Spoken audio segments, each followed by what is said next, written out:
Welcome to the Music Live podcast from the BBC World Service. I'm Ella Eyre and I'm a singer-songwriter and serial collaborator. Today we are joined by truly great and inspirational singers and entertainers. I'll be joined by singer and composer and actor Mahalia, singer-songwriter and pianist Hamza, and Grammy-nominated singer-songwriter, record producer and artist Emanike. We'll be discussing what do you look for in a co-writer, what do you want out of a producer, and how easy or hard is it to get the record labels on board with your music. So let's get into it.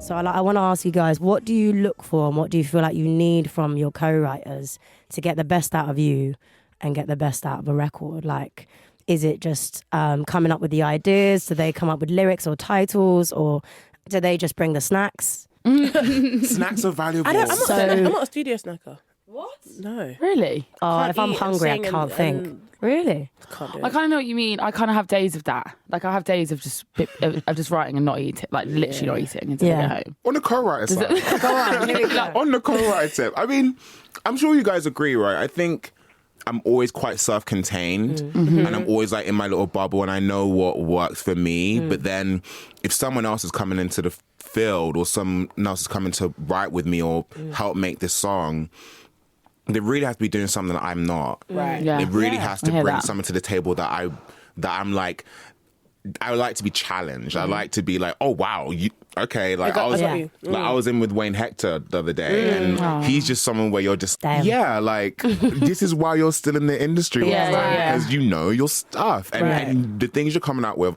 Stuff that I can come up with myself, but I know I'm trying to match and I'm trying to like better, and it's great. It's great to have that energy. So I'd say bring it the best out of you and bring the best of themselves. Yeah, I agree with that. I think for me, because I think as a lot of us did, we just started writing in our rooms, just doing our own thing. So when someone comes into my space and tries to tell my story, that never clicks. Like it doesn't work for me. I don't do well with because you feel like you've been. I'm like, you didn't. What are you even saying right now? Do you know what though? I think you possibly haven't met the right co-writer. Yeah. So that I've met one. Yeah. I can say that, like, so his name's Dayon Alexander. He's great. He is my rock. Sick. And I feel like he gets me and he'll come up with stuff and I'm like, yeah, go ahead. Do your thing. Because, like, for example, on Hard to Love, you know the somebody like me, that bit, I would never think to do a run in the middle of a chorus and it worked. And I was like, well, you could stay. Because I think you just want people who like really Get like you. who first of all get you, but first of all push you to limits that you want to take. Yeah. You're like, oh, But don't know how, But know you well enough to push you in that way, because I feel like I've been in situations where people try and push me and I'm like, I don't want to go there. Yeah. You don't know me. don't touch me. I can't sing in that register. Don't try it. I might hit a note in a run. I'm very like that as well. I think as well because I have never ever had that vocal range. So whenever I do those sessions, particularly when I'm working with kind of pop orientated co-writers, when they try and push me up, I'm like, I promise you I can't go there. I'm not doing it. But one thing that I will say about it is that I feel like, because I was very like you, Hams, where I kind of, it took me years to be able to sit in a room and go, okay, this is what I'm doing today. And one thing that I will say is I think if you find like a pool of like 3 or 4, it can be so special. Even for me, I've like always said that I always want to be the weakest in the room. Right. And when I say weakest, I mean like I'm not weak as a songwriter, but I always want to be challenged and I always want to look at other people and go, you're better than me, go in there and do that thing, you know? You want to learn. 100%. 100%. I think if you're in the studio and somebody's giving you something that you know that you can already do, I think that's when it can be or quite heard boring. before. Yeah. I think I find it quite exhausting sometimes, especially in the pop world, where you hear lyrics and you're just like, but somebody said that before. Yeah, like, can we just start? I hear what you're saying and I like the direction, but can we just think of other ways of saying 100%. it? Can we just go somewhere else with this? Can we just be a little bit more inventive? I know it's pop, but it doesn't mean it needs to be But pop generic. can be pop. the pop complex. Pop. I just feel like but good pop is so good. So good. So unbelievably good. And not easy. No. And sorry. Go on, elaborate. It's just like people think that you sit there in a studio and there's a formula to write a particular hit. Cool, of course, there's a way to write a good song that people are going to catch to because that's how it's done or whatever. But a good pop song never comes from that. No. Like, it's just, this is how it's someone's actual story.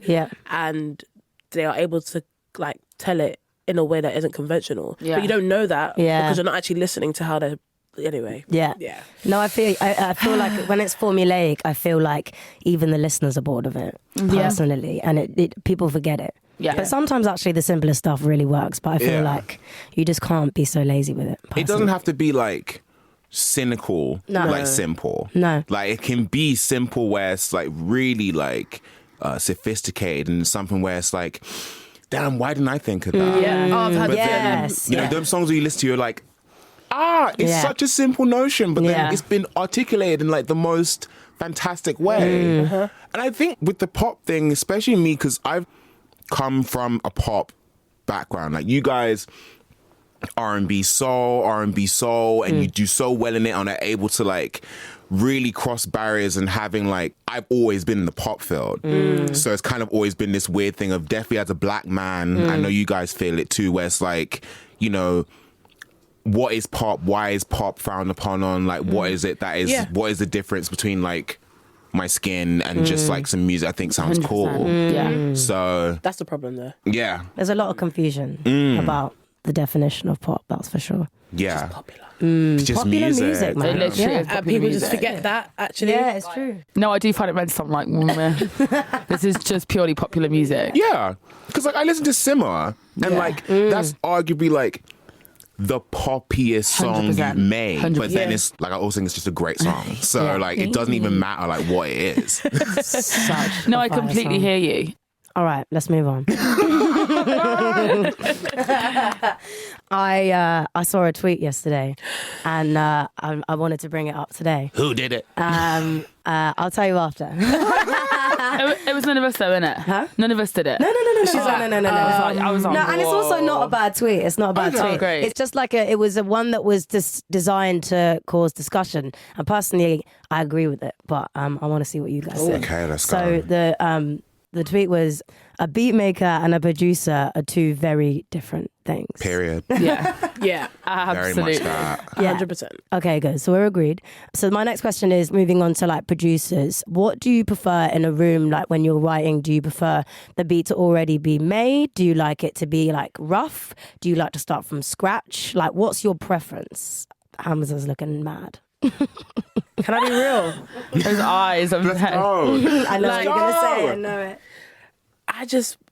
I honestly, like if I had it my way in every kind of world, or in every sense, I would just have like musicians, like someone that can play keys or that can like tinkle a keyboard, even if it's just a rough little thing, someone that can strum a guitar, maybe a bass player and a drummer, and just like write the song and then produce it up, Yeah. Right. kind of thing. That's Yeah, like yeah, my yeah, ideal. yeah. But I definitely prefer to start from scratch. I'm not opposed to like having like someone say, "Oh, I've got like Breathing came Some out." drums or It was like, here's like a little rough piano and a Yeah. beat. Yeah. And I'm like, okay, cool. I can vibe to that. Yeah. But more time, my spirit doesn't take to like pre-made things because it's like I'm already having like the story's already told for me. I don't get the chance to like say like where it goes or how it goes. Like I have the pre's already.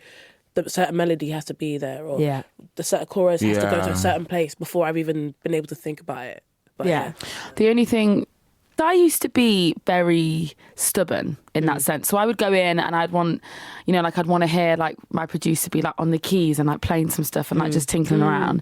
And then when I started working with producers who had beats created already, I actually found myself going to totally new places. Yeah. Because I was like, I feel like when you start from scratch, particularly if you're starting with the same creative people, you tend to do like a lot of the same things. Yeah. Okay. Whereas I felt like when I was going into certain sessions, I was saying to the producers, give me a beat that's not in my folder. And then when they were giving me all of this whole new sounding stuff, that was when I found different parts of my voice. And I think that even though it's not a comfortable place, I feel like it can be quite exciting. Yeah. But I totally hear you on that. because I'm like, I just want to be around musicians Yeah. who play. I can see both sides because I feel like sometimes from starting from scratch, there's a risk when they go to produce it up later down the line and you're not there. And it's And then you terrible. get it back and you're like, Demoitis. no. Always Oh my terrible. god, demoitis is so real. Yeah. It's the worst. Oh, I'm There's the so worst. many of my songs where the original vocals are what we did on the day. Like Answer Wait, Phone. do you re-record every song? Sometimes, but like Nah. with Answer Phone, I was ill on the day. Right. She went, nah. It depends. It depends how rough it was. I re-record everything. Really? Yeah, even if I like the vocal. Really? Do you know my thing? Because I have a guy that I record vocals with, I like the mic to be the same. I like the sound to be the same. Yeah. Yeah, there's just something about continuity that I really like in like vocals. Yeah. You're not better than me, boy. If it sounds great, Yeah. look, like I don't think I'm gonna get that lick the same. Yeah. that rasp. Yeah. But I I hate hear it. you. 9 times out of 10, actually, I've done re-vocals and then gone back to the demo vocals. Right. Yeah. Because I just like, do you know what? It was great. Okay. Don't mess with the formula. Also, sometimes it's all about vocal production. Yeah. Like if you get Yes. a really great vocal producer Like Casa to or- go at it, it's great. Yes. Yeah, exactly.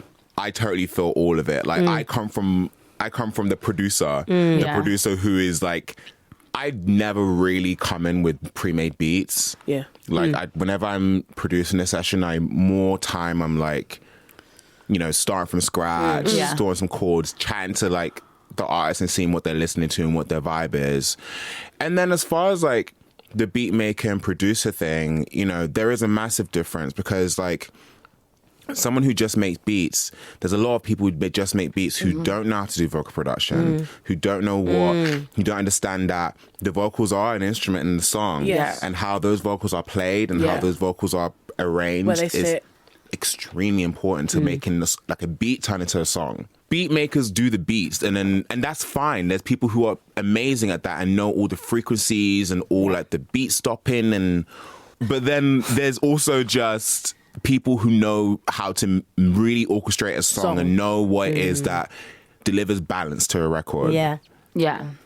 I think you know, because when you leave a session with a completed song, if you leave a session from working with a producer, you'll leave hearing the song and hearing how it could eventually sound. Yeah. Leaving a session with a beat maker, you'll probably leave with the beat sounding fantastic and your Fire. vocals sounding so compressed and too quiet in the mix and nothing on it. And I think that's like when I leave a session, that's when I know who I've been with all day. Yeah. And I think that's why naturally as artists we're drawn towards producers because you want to naturally leave they're more hearing visible. something. Yeah. I will say though, and maybe this comes from like me just being like Mr. Self-Sufficient and stuff, but I've always said when someone asks me for advice for any of these up and coming, you know, girls or whoever, I always say like learn the software. Yeah. 100%. Learn the software, understand like your vocals are the thing that you're getting paid for. Yeah. In this contract, this recording contract, that's what it is. So if you can have optimum control over it, 100. let them labels not be spending all this money on these studios. You need to not know what you're doing. Okay. And then like really like and understand like what you bring to the table and record your own vocals. Yeah. I think it's a massive quality and like it's timeless. Like to know how to do your own vocals is Yeah. I I great. think that's something I'm still learning because I used to spend loads of time in my room just like doing the slapdash, like record, bit of reverb, blah, blah, blah, blah, blah. Sure. But then now where I'm at home and I'm like, okay, what's this compressor do? Or how does that make how do I make my vocals sit like that? Yeah. The learning process, it's like you don't have to be a pro, but just kind of like Know get your way familiar. around. Yeah. Yeah. Good. We love it. All right, let's move on. To You're the... doing great, baby. Thanks very much. Very good. I'm trying. I feel like a newsreader. If only I could actually read. You're doing great, sweetie. So, moving on to arguably the most controversial topic of today. And I know you guys are excited for this one. This might be the shortest segment of the whole thing. I edit out a lot. So I want to talk about labels. I want to say that, I want to ask how easy, because I think even though we all have very different experiences of the labels, I also think we all have quite similar experiences of the Yes. labels. So I want to ask, how easy or hard was it to get your... Can we get that up? Everyone's looking at their managers like, My manager's oh like, my Mine is God. gone, so I can go. This is amazing. But yeah, no, I just want to say how easy or hard was it to get your label to be on board with the direction and the body of work that you wanted to make? These guys are laughing. Yo, okay. I'll say from my point of view, I'll start with a bit of like a precursor. I signed my deal 2013, so I was just about to turn 19, and you know, I'd gone in there with an idea of what my first album was going to be, and that evolved into something else. It became an EP. Story of our lives. Yep. Story of our lives. And so, yo, someone needs to get Mahalia. She's about, ready. She's like, ready. She's about to get into it. She's hot. She's hot. Okay. So I decided, I took some initiative, and I was like, you know, because after that EP, Never Forget You with Zara happened. And then there was all this excitement at the label, and they were like, oh my God, he knows how to make a hit. This is fire. And so... We're so lucky. Yeah, right. And so me being me, because, you know, I love putting a spanner in the works, I decided, no, I actually want to do something a bit more like provocative and a bit more interesting. And, you know, I would send tracks and there was no feedback. And so I took it... And so I took it upon myself to edit my situation, and I took away the middleman. You know, when you sign a record, you usually have an A&R. I was recording my records, I was writing them, I was producing them. I wasn't really getting any outside help, and so I kind of just was like, I might as well just be self-sufficient and really put my big boy trousers on and A&R my album myself. Yeah. And my label have been cool, like they've been good. They understand that I'm a self-contained thing, and the A&Rs, like, as far as A&Ring, myself and I knows best like what I want, and that may sound conceited, I don't know, but like it's just like the journey that, because it's hard to do that, you know what I mean? It's great to build trust in someone and say, right, you know what I'm trying to do, you're going to help me achieve this album, but not everyone is that. So like, with these next projects I'm doing, I really have just like, they haven't heard anything. So it's very much a thing of, I go into the label when I've got music to play. Yeah. Right. And like, Which is quite a unique place to be, I think. I think it comes from me producing the records. Yeah. Because I think that's just it. If I was really relying on like finding a producer and I didn't know the avenues. You'd be talking to them a lot more. Right. So 100, yeah. and I get to go in there with the creative and really like properly like present it. But all labels are labels, and so they're always going to be the politics and the issues and wanting more. Hamza, do you want to take it? You're under here. First of all, how long have you been signed? So I've been signed for a year and like a couple months. So Right. November just gone, it was a year. Sick. What I will say is everyone's really enthusiastic. When I came on to the label, everyone was really, really enthusiastic about me. And I think with that passion comes a lot of desires for my career. Yeah. Not to say they're trying to alter my creative, but the goal is like here. My hand is high up for those who can't obviously can't see what I'm doing. The goal is high, and the journey what is meant to be a build. However, certain songs aren't that I might really, really love, and they connect with me and they're from the heart, may not be in the said trajectory of my career goal that they have for me. Yeah. So then that kind of, when like you said, I'll send stuff and it's like not really a reaction, and I'm not mad, but I'm kind of like, okay, but then I question myself: am I good? Can I write songs still? Right. And of course I can. And that's the sad thing. Right, and that was never the case. But I'll go through that for quite a few months, and I'll just feel like, oh my gosh, you know. For example, with Write It Down, I did that song, and it was like it was a ballad at first, and then it was like, oh, this is amazing. We could turn this into something really big, and I was like, cool. We put like a breakbeat. Yeah. That's the Oh my one. God. You know, built it up a little bit, and I loved the song in the end. And I was like, you know what? I can see what an A&R's job is. Like, I get it. And then it was like, right, so that comes out. And then I'm like, okay, cool. I go in the studio with a group of musicians that I love, and I make a few songs. And it's like, oh yeah, guys, like I love this stuff. And it's like, okay, yeah, but you know, Should we put a breakbeat on it? just right. It's quite vibey right now. How have you thought about getting some producers? I'm like, the song is there, like, darling. Yeah, that's it. That's the song, and that's what I want to put I out. shed what I shed. You know what I'm saying? Like, and so then it's kind of like, well, we don't meet in the middle, so we go back to the drawing board, which is fine. But then I'm like, wow, so we got like another 6 months of just like writing songs. Yeah. But Yeah. I know what I want. Yeah. If that makes sense. So it's like, It's just tough finding like the alignment. it's hard. It's harder than people would like. The way I'm explaining it, it just kind of sounds quite like, you know, easy breezy. But like, I will cry and like be upset about it, like, because this is personal stuff. Like, I'm going through new things in life, and I want to talk about it. But it's 6 months down the line, this isn't new to me anymore. Yes. Yeah. Do you know what I mean? Like, this isn't. Yes. If I want to put that out 6 months down the line, it's just not where I am. I mean, it's where I was, which is fine.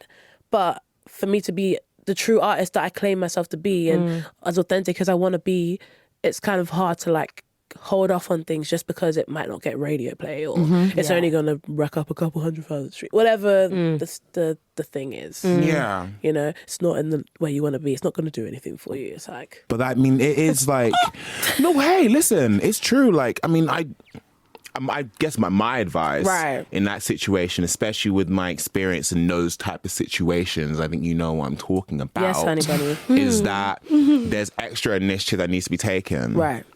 It's not, I guess I learned it's not just sending an MP3. It has to be sending a business plan. A video. Like explaining brief. why this is Marketing strategy. monetarily viable. Yeah. You know, it's a shame, but then it's like you can focus on the music and do that, but then also think about how you want to present it and like what you want to call it and all these things that are definitely like self-sufficient, but then it's like it gives them a clearer idea as opposed to just like this song and they're like, oh, they're like, okay, well, what do we do with this? right. Yeah. I think the thing I struggle with the most is that like most of the time, particularly in the pop perspective, Right. The thought is always about radio stations, And a it's single. always and it's always about the single, and that's like one thing on its own. And I think to build a fan base, they need to know what they're buying into, and like understand that, you know, if they want a certain type of music, they're getting it from you. And like I think that when you're thinking about things like in a single by single basis and a radio basis, there's a danger for it to sound confused. And so then your fan base are confused. Yeah. But then like by that point, you're already like 5 singles in and even you don't know what you're saying. Right. So it's a tricky one to navigate. In my head, I like thought that my answer was going to be a lot worse than it is. I think I have been signed now for 8 years. And I signed so young. I kind of went through all the bad stuff really early. So I did like the first 5 years, I like had my doubts about myself. I was doing the writing sessions that I didn't want to do. I was putting out music that I wasn't totally sure about, and I was confused, and I was doing the same thing. I was emotional. I was crying. I was really doubting myself. And I don't know if it's the time or if it's anything else, but what it is about being signed to a label is that you have to just understand at all times why they do what they do and why they say what they say. Yeah. And I think once you understand that you're working with a business who are looking at you as purely a brand, And numbers. it all doesn't upset you anymore. Yeah, that's true. And it's not that I love being signed to a major label and think that like this was the best decision I ever made, but I definitely have somehow become the kind of perfect little label baby. And I think I've somehow gotten to a point where I am really uncompromising about my views on my music and like what I'm putting out. And actually, I feel like they really respect that. Yeah. There is definitely, you have to find middle ground. What do you think it took to like build that and get to that point though? Trial and error. It is trial and error, and like honestly, I don't think you have to sell out to play the game a little bit. You know, like there are certain songs that I've made where like my A&R would want loads of horns in there, and I was like, nah, I'm not sure about the horns, and I hated the horns. He was so adamant on these horns. Okay, put the horns in, but pull them down a bit in the mix. So you can't. It's a constant compromise and a constant toss up, particularly with me and in my position and like with my label and kind of in my genre. And actually, so many times the things that they've done and the choices that they've made, I've ended up loving. So I'm in a weird one because it's like, you know, of course I have all of those all of those really annoying conversations, and I definitely have my fair share of tears. But at the same time, you know, I think people really kind of hate on signed artists, and I think the thing now is to be indie, and I get it, but actually I think it's a full-time job being a signed artist. For sure. It's hard. It's a full-time hard job. I've really enjoyed this. Thanks so much for being a part of it, I've loved guys. every second of this. Me My too. favourite part is that I've learned the most, and I feel like this was a disguise as a podcast, but actually it was more to just like pick your brains and get information out of you. How to be like you. So thanks so much to my guests, Mahalia, Hamza and Emanike. Thanks to you for listening. I've been Ella Eyre. Head to the website for more Music Life shows, bbcworldservice.com/musiclife. Go check it out. Know me. Hey.